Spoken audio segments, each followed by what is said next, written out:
So I think we all know that in Sandbag there are a lot of really good so-called vanilla cards. And so in today's video, I'm going to be trying to show you what I think are some of the best effectless creatures, or that is to say creatures that only have a cost.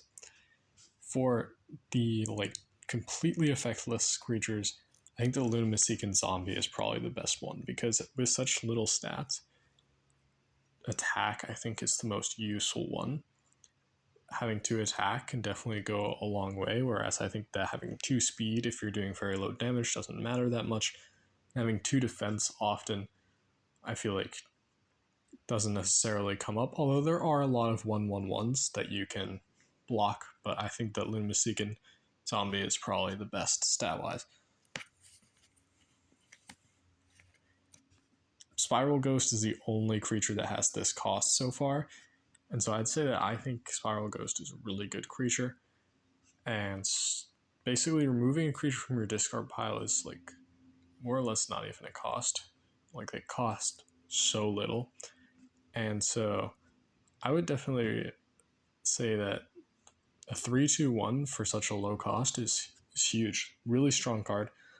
Although it's not going to be like game breaking or anything because it has so little defense, it gets destroyed very easily, but it's really powerful.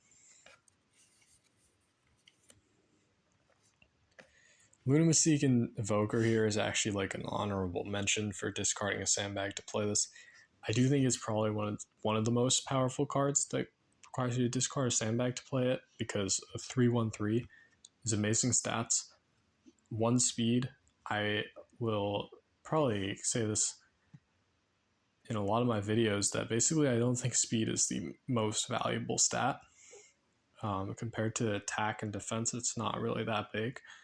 And so having 1 speed, that's the lowest speed of any of the creatures that discard a Sandbag to play them, so that's a good thing. And being 3 in any stat is really big actually. So having 3 in 2 different stats is really huge.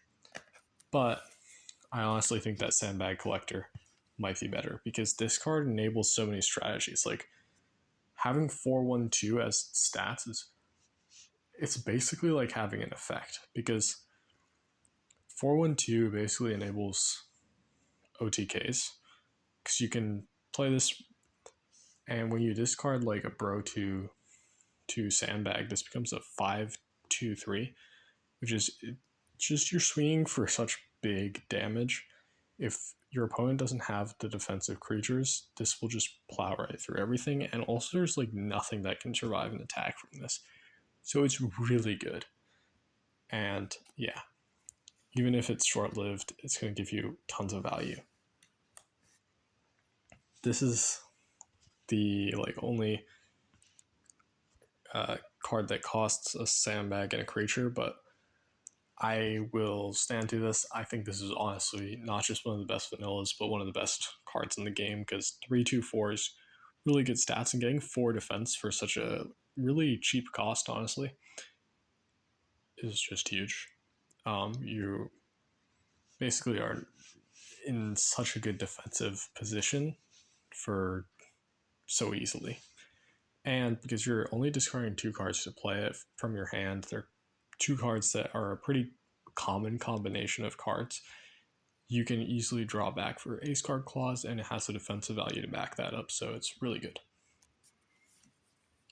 Now, Yamigotokin Knight is the only creature that has this cost, so it kind of automatically wins here. But I do think it's pretty good stat-wise. 3/2/3 is pretty good.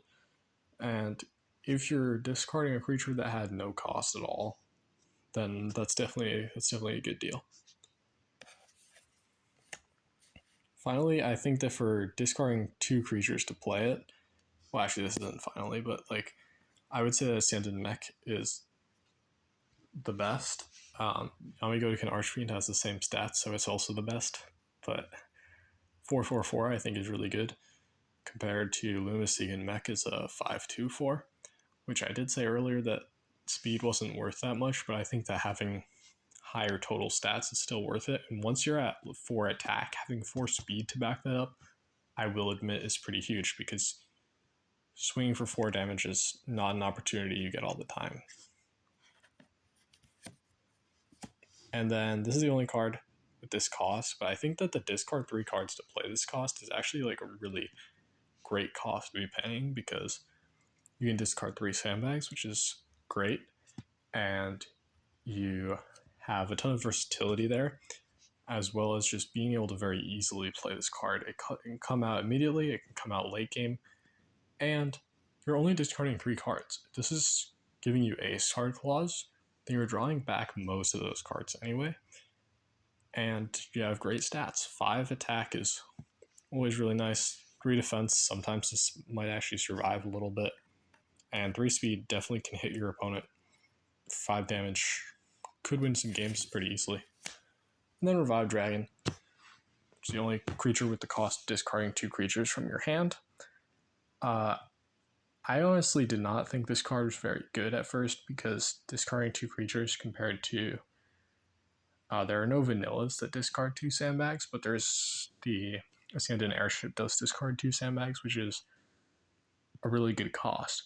But what I found about Revive Dragon is that it actually is really good because